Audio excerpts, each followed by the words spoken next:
I recently had a conversation with my uncle, a retired sailor, and he shared a story that I knew would be perfect for this subreddit. My uncle used to serve on the Great Lakes, freighter, the SS Arthur M. Anderson, which hauled iron ore and limestone across the lakes. One November evening in 2007, around 7 p.m., they were crossing Lake Superior en route to Cleveland, Ohio, when something eerie happened. They began receiving distress calls over their radio, supposedly from the SS Edmund Fitzgerald. Now, for those unfamiliar, the SS Edmund Fitzgerald tragically sank in 1975, claiming the lives of all 29 crew members. So naturally, my uncle and the crew initially thought the calls were a tasteless joke, but when they checked their radar, there were no other vessels within 70 nautical miles, and their radio only had a 60-mile range. The voice on the radio described a brutal storm, with howling winds and rough seas, saying they were struggling to stay afloat. My uncle distinctly remembers the fear in the man's voice, yet outside everything was calm. The water was still, and the sky was clear. Then, around 8 p.m., the distress calls abruptly ceased, leaving an unsettling silence that weighed heavily on the crew.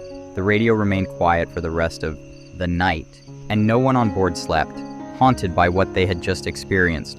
What makes this even more chilling is the fact that the SS Arthur M. Anderson, the ship my uncle was on, was the sister ship to the Edmund Fitzgerald. In fact, it was the last vessel to have any contact with the Fitzgerald before it sank in 1975. So, did my uncle and his crew have a supernatural encounter with the ghostly crew of the Edmund Fitzgerald? Or was there another explanation for what they witnessed? We'll never know for sure, but it remains one of the creepiest stories. I found the bunker of a prepper family who went missing 3 years ago. Dr. Daniel Vance was an exceptionally intelligent man, perhaps too intelligent for his own good. At 40 years old, he was a fluid dynamics lecturer with a mind that worked in shapes and numbers. For reasons unknown to anyone but himself, one day he decided to run some calculations on the apocalypse. Whatever he discovered deeply disturbed him, because shortly after he quit his job, liquidated his assets, and dramatically changed the course of his life. While he never shared exactly what he had deduced, it was clear that the outlook was grim. Caught up in this sudden upheaval was his wife, a 24-year-old PhD student who had become enamored with Daniel some time before. She adored the strange man who could just as easily build a log cabin as he could explain the eccentricities of an asteroid's orbit. Conversations with Daniel always left you feeling like he was absolutely right, no matter the topic. So when he shared his vision for the future, she agreed without hesitation. 15 years and 5 children later, the Vances had built a life in the remote woods just outside of my hometown. They were enigmatic, wealthier than most people could fathom, and incredibly serious about their prepper lifestyle. But despite their intensity, they were friendly, funny, and compelling to talk to. They were larger-than-life survivalists who occasionally swept into town with strange, over-the-top requests that excited the local businesses. They ordered massive amounts of cement, iron, lead, and steel, materials they used to construct their secretive underground shelter. Daniel was so dedicated to keeping their project hidden that he earned a license to drive heavy goods vehicles just to ensure no one else saw the location. On one occasion, when a company refused to provide GPS tracker-free vehicles, he bought the entire company outright. So when the Vances stopped appearing in town during the pandemic, most people assumed it was due to lockdown restrictions.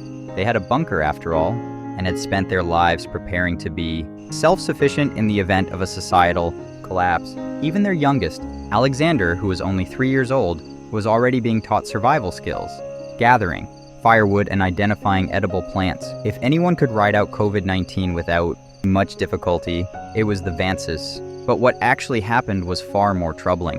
As it turned out, Daniel had used the pandemic as an opportunity for a dry run, a test of the family's preparedness. They planned to lock themselves in their bunker for 6 months, but 3 months into their trial, the sheriff received a distress call. The voice on the other end, whispered and sobbing, gave coordinates before the call cut off. Most people assumed the voice belonged to Alexander. They found the bunker still sealed tight. It took hours for emergency responders to cut through the door, all the while attempting to contact the family inside, but there was no response. When they finally breached the door, they were met with a chilling sight. There was no one to rescue. No bodies, no signs of life. The bunker was in disarray. Beds and cots were scattered. draped in moldy yellow sheets. Buckets stained with God knows what littered the floors. Some doors were barred, while others had been violently smashed. There were signs of makeshift quarantines, and even evidence of violence in some areas.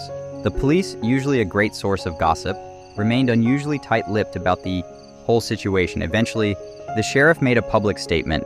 He revealed that a waterborne illness had swept through the Vance family not long after they sealed themselves in the bunker. Trapped and unable to seek help, they had succumbed to the illness. He assured everyone that the contaminant was non-organic in nature, posing no further risk to the public. The Vance's loved ones had been informed, and the bunker was set to be demolished.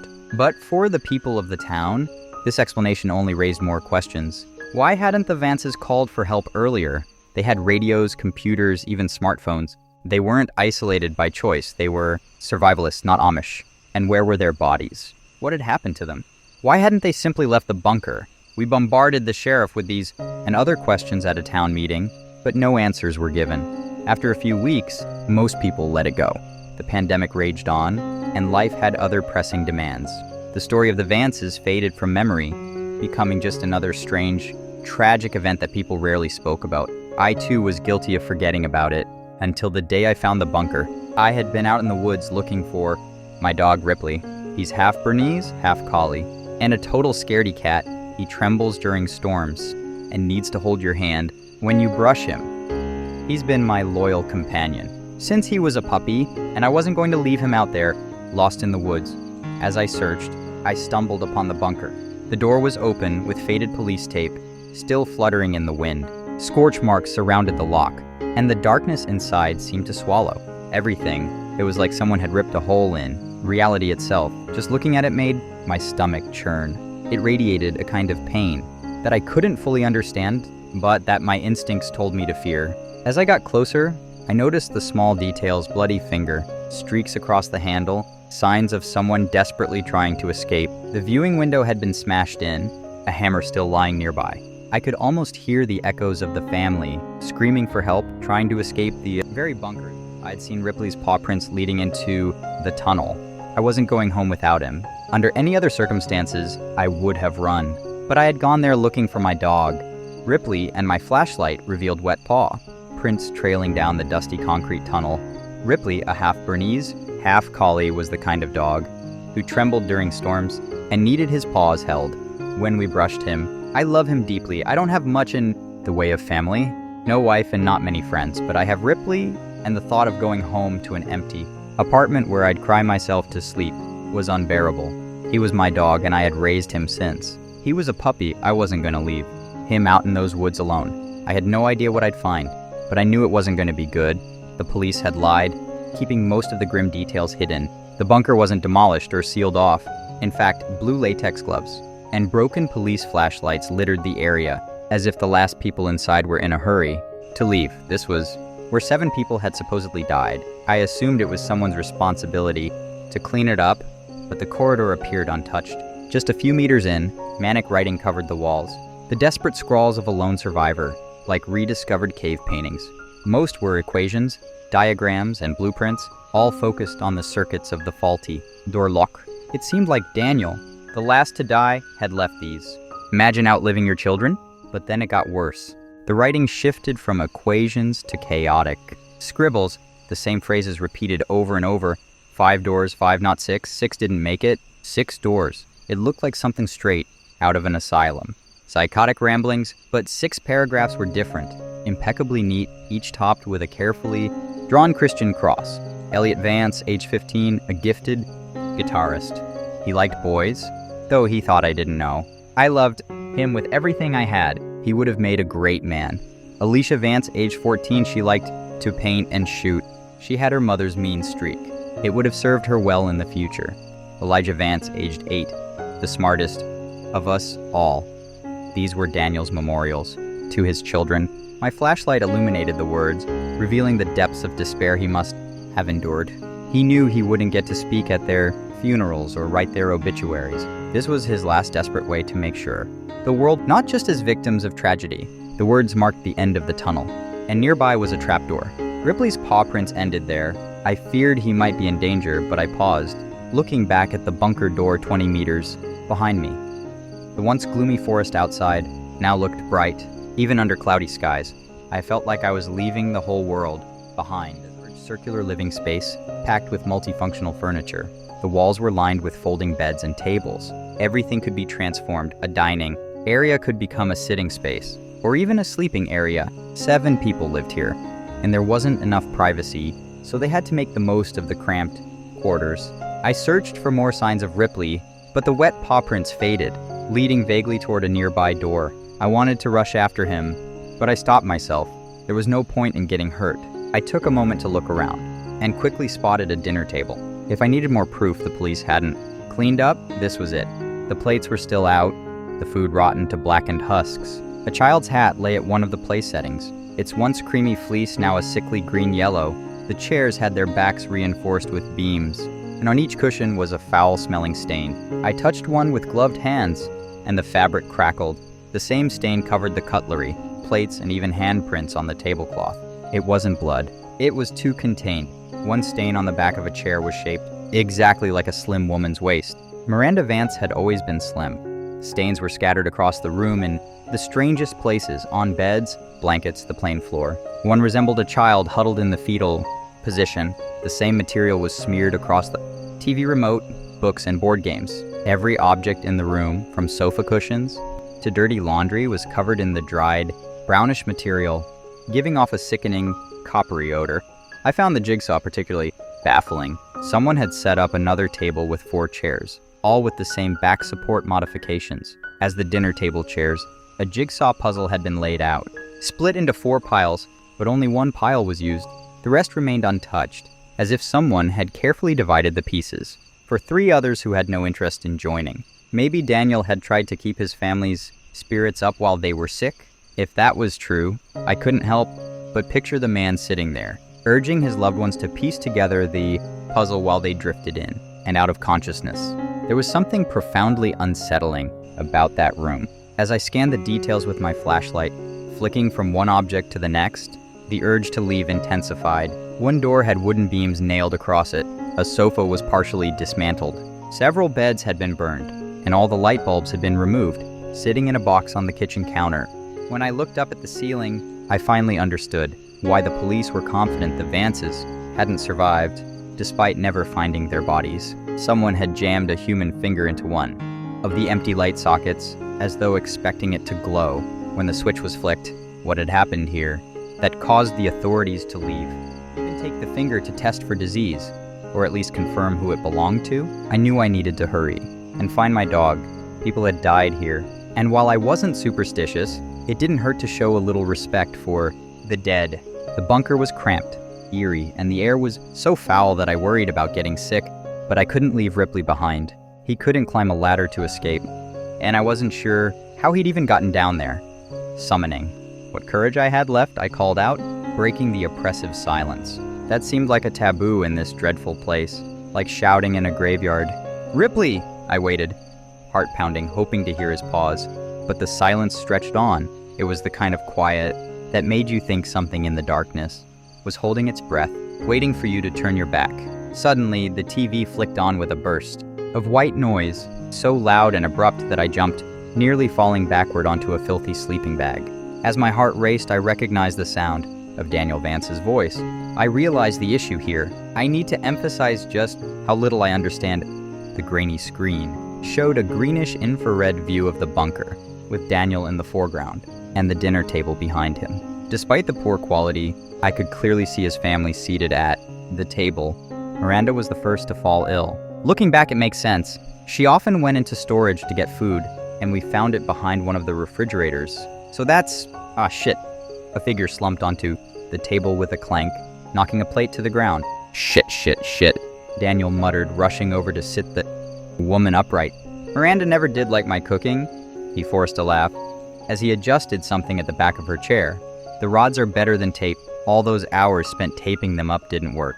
But the rods, they slot right into the spine. And with a little modification, I can just fit them into the chairs. That way, everyone can still join in for dinner. I'm working on something similar for family game night. With a grin, Daniel lifted the camera and scanned the table. My stomach turned as I saw what was seated around it. His family was dead, Gaunt faces, missing noses, lips pulled back in grotesque grins. These were corpses, clear as day, even in the low-resolution footage. The only thing that made them seem remotely alive was the way their eyes reflected the infrared light, glowing eerily in the dark. Yet Daniel seemed oblivious. He tousled Elliot's hair, kissed his wife's cheek, and caressed the shoulder of a girl. He even lifted young Alexander from his high chair, but I couldn't bear to watch. Turning my eyes away from the screen, as my gaze shifted, I panned my flashlight across the room and finally understood the stains. Not quite blood, but close. It was liquefied flesh. Left alone for months, Daniel hadn't left a place, puppeting their bodies, pretending they were still alive. The stains showed where he had placed them, in bed, at the dinner table, on the couch to watch TV, even holding their favorite books. They had been lifeless husks. While Daniel waited for them to finish a jigsaw puzzle, the thought chilled me to my core. Elliot didn't believe me. When I told him about the door in the bottom level storage, why would he? I was the one who designed and built every inch of this place, yet I had no idea how that door got there. It wasn't on the blueprints, no record of it. I checked the cameras, and even looked through old photos I took. During the construction, the wall was blank, just as it should have been, but now there's a door, and it must lead somewhere. I don't know when it opens or why, but I know that next time I'll be ready. I have to know what's on the other side and why it's doing this to us. We've been alone down here, often all asleep at once.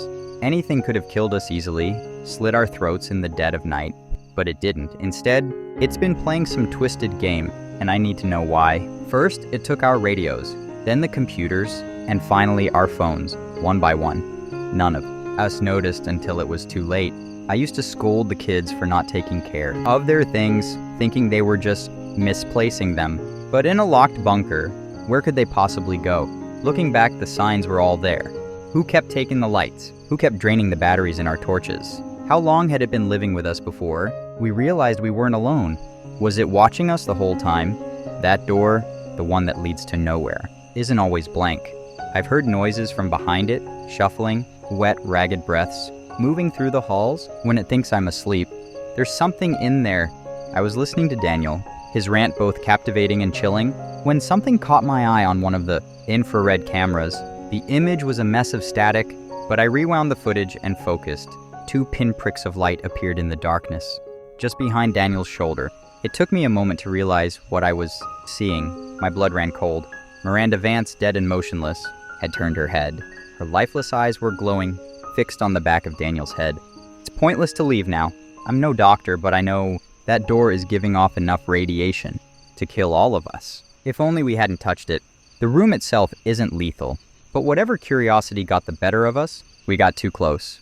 Or maybe something came through that door and did this to us. I don't know anymore. Wait, did you hear? That Daniel turned, and the camera froze on an image that haunts me.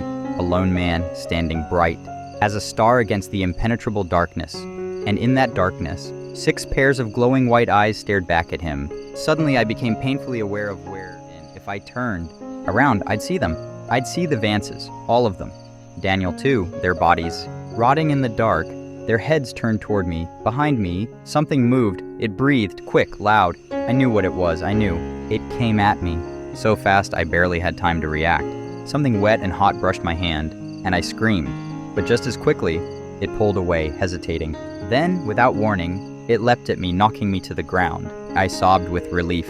When I realized it was Ripley, my dog licking my face, he was trembling and eerily silent, which wasn't like him. He was never quiet, not even when he was excited. But whatever he had seen down here, he was scared. He clung to me, digging his paws into my shoulders, as if begging to be held, even though he had grown too big for that years ago. "Oh, you idiot," I whispered softly, feeling his tail wag even in the darkness. Relief washed over me as I hugged him. "Let's get out of here." I picked him up, my arms straining under his weight, and headed for the ladder. Climbing was tough, but I managed to reach the hatch and gave it a shove, first with one hand, then both.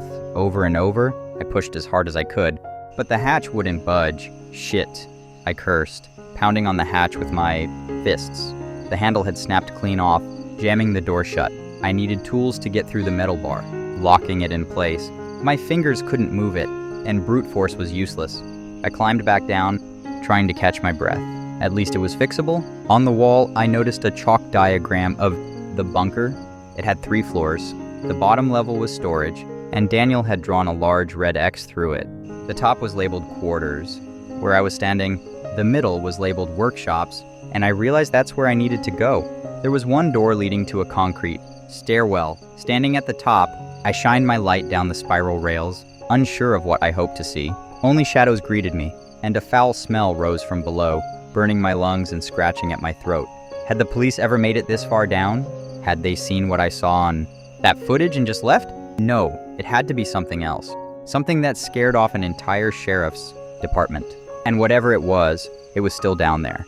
The door, I made my way down the stairs, as quietly as I could, considering leaving Ripley behind, but after losing him once, I couldn't bear the thought of risking it again.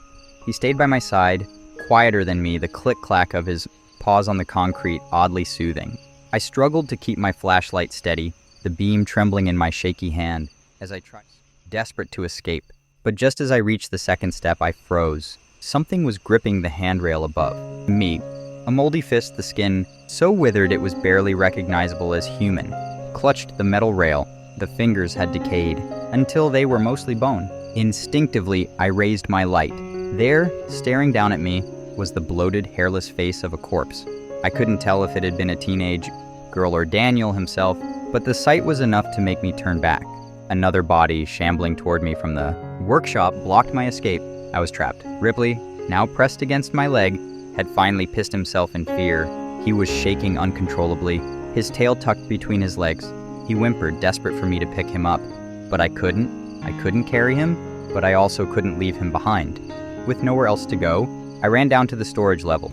The air was thick and oppressive, muffling the sound of my own panicked breaths. I was tempted to stop and catch my breath, but when I glanced back, I saw 3 pairs of glowing eyes watching me from the stairs. I didn't hesitate. I ran, barreling down the corridor, and stumbling upon a door, I yanked it open and ducked inside.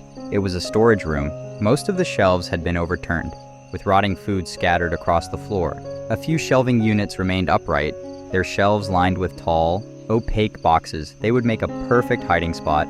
I crouched down and turned off my light, trying to steady my breathing. That's when I noticed the door. It looked normal at first glance, but something was off. It was too tall and too wide, sitting about a foot and a half off the ground. The metal had rusted, aging unnaturally, out of sync with everything else in the bunker. Wet, slimy moss clung to the doorframe, the kind you'd expect to find in a swamp. Every few seconds, a strange, oily substance would leak from the door, floating horizontally across the room and splattering against the wall opposite. A puddle had formed, unnaturally large, pooling on the floor, like something from another world. Remembering Daniel's warnings about radiation, I instinctively inched away from the strange puddle and the eerie door on the opposite wall, backing myself into the darkest, quietest corner I could find. I pulled Ripley behind me, praying he wouldn't give us away. Once we were hidden, I switched off my light and waited. It must have taken longer than I thought to find my hiding spot because, barely 2 seconds later, I heard figures stumble into the room. The pitch-black space offered no visibility, but their clumsy steps and shuffling let me know that at least 2 of them had followed me in. I stood there paralyzed, unable to tell if they were heading straight for me or preparing to leave. I had no choice but to rely on luck. So close it felt like it was inches from my face, broke the silence. Unable to bear the suspense, I switched on my light, desperate to see what was lurking. The sound had been deceiving. Daniel Vance stood no more than 6 inches from me, his hollow, toothless mouth hissing, "Get out!" His cracked lips barely moved as he spoke. He was a living corpse, just like the others, but unlike them, there was still a glimmer of intelligence in his wide, terrified eyes. Before I could react, the door creaked. I whipped the light around and saw it on the wall. The door was opening, and behind the rusted steel, there was no concrete, no bunker wall. There was something much worse. I saw a massive, fleshy tunnel, a pulsing gullet of muscle, its walls lined with teeth the size of hands, spiraled downward into madness. Hot, putrid air blasted into the room, washing over me and the decaying figures. Like a wave, even the eyeless corpses seemed to freeze, caught in the horror of what lay beyond. "What the fuck?" I muttered, my eyes glued to the fleshy monstrosity. Beyond the door, "It's coming," Daniel whispered, grabbing me by the collar with surprising strength and throwing me out of the room. I hit the floor hard, skidding along the slick trail of fluid. the Vances had left behind. The smell was unbearable, a sickening mix of rot and something else, something cold. I don't know why, but I had expected it to be hot, feverishly so. Instead, it soaked through my clothes like ice-cold mud. It's coming, this time. The voice wasn't Daniel's. It was soft, like a child's whisper. One by one, the corpses shuffled toward the open door, kneeling in front of it, like they were offering themselves to whatever lay beyond.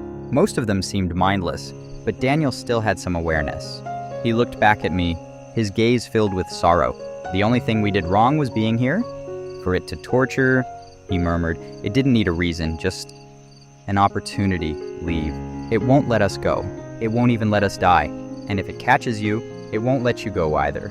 With that, he lowered his head to the floor, joining the others in silent submission. And then something emerged from the doorway. A massive hand, its fingers unnaturally long, with an extra knuckle on each one, reached through and wrapped itself around Daniel's head like you or I might pick up an apple. Panic surged through me. I grabbed Ripley and the bolt cutters and bolted, running like my legs were machines, pushing past the limits of exhaustion and pain. I didn't look back, I couldn't. All I could see in my mind was that hand, those fingers with nails the size of smartphones, and the way it had crushed Daniel like he was nothing. I reached the top floor, my lungs burning, my body on the verge of collapse, but I couldn't stop. I crawled to the ladder, clinging to the rungs, and the other working the bolt cutters. I fumbled again and again, my nerves shot, the fear making my hands shake, and then I dropped the torch. No, I whimpered. But there was no time to retrieve it. Something was climbing up the stairs. I could hear it, rapid, skittering like a spider with hundreds of legs. Whatever it was pulling itself along. The walls and ceiling, coming closer, too fast, for me to even think about stopping. I heaved with all my strength, and finally, the bolt gave way, the hatch flew open, and pale moonlight poured in, just enough for me to see Ripley still at the bottom of the ladder, growling in a futile attempt to ward off the horror below. I scooped him up and climbed, my muscles burning, my body screaming for rest. At the top, I collapsed, panting, but I was out. I had made it. Ahead of me, the long corridor stretched out, covered in strange writing, with the blue light of the full moon beckoning from the doorway at the far end. Ripley needed no encouragement. He darted down the corridor with the speed of a bullet, leaving me to stumble behind. Barely able to keep up, I eventually shouldered my way through the open door and collapsed onto the forest floor outside. For a moment, I drifted in and out of consciousness. The cool earth beneath me and the sound of the wind in the trees were a distant blur. But as I looked up at the canopy of branches, overhead, backlit by the full moon, I snapped awake.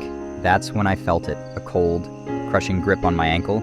Out of the dark, a massive hand had seized me, slowly dragging me back toward the open doorway. Most of its grotesque body remained hidden in the shadows, but the hand gripping my leg was as large as my torso, its arm thick and pale, like something that had never seen the sun.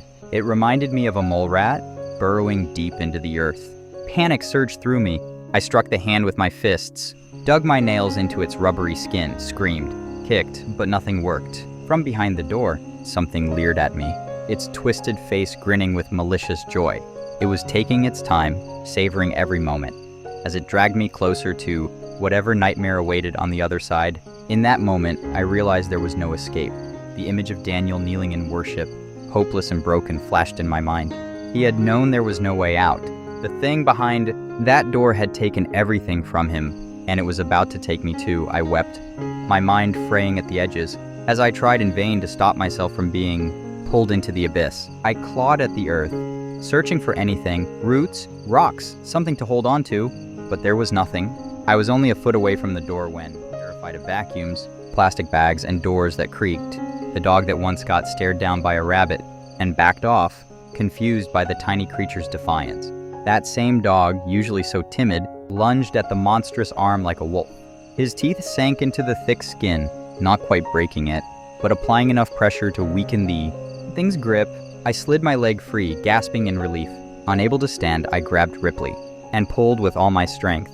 The creature finally bled, its flesh tearing under the pressure of Ripley's jaws. With one final yank, we were free. The thing let go, and we tumbled backward, rolling head over heels away from the doorway. There was no time to think or breathe. I scooped Ripley into my arms and crawled away as fast as I could. driven by pure adrenaline. Only when I had made it half a kilometer into the forest, far from the door, did I collapse, face first into the dirt, and lose consciousness. The doctors later said I had pneumonia, which made some kind of sense. But I knew better. The sheriff came to visit me in the hospital, asking strange questions about what I'd seen in that bunker. I did my best to dismiss his inquiries. Wasn't ready to chase down that particular nightmare. Not while I was lying in bed, half drowning in my own infection. To be fair, I could understand why the authorities had done so little to seal off that place. Sometimes I've thought about going back and doing it myself. But even now, I have nightmares about that door, the one I narrowly escaped. Not just the bunker door, but the one below, the madness that lurked behind it. Daniel's words haunt me. It didn't need a reason, just an opportunity. The Vances had been that opportunity. Maybe they built their bunker on a ley line, or a weak spot between dimensions. Maybe the land had a history of dark rituals. I don't think it matters. They went underground thinking they could outlast the world's troubles. But something had been waiting for them. Something that wouldn't let them escape, wouldn't let them die. I've moved away since then. I had to. It wasn't just the memories, it was something more. I'd nearly forgotten about the shortwave radio in my basement, the one my father had passed down to me, until one night I woke to the sound of static. White noise blared from the radio, echoing through the darkness. And buried in that static, I heard the faintest whisper, a man's voice, broken, desperate, unmistakably his. Let them go, let them go, let them go.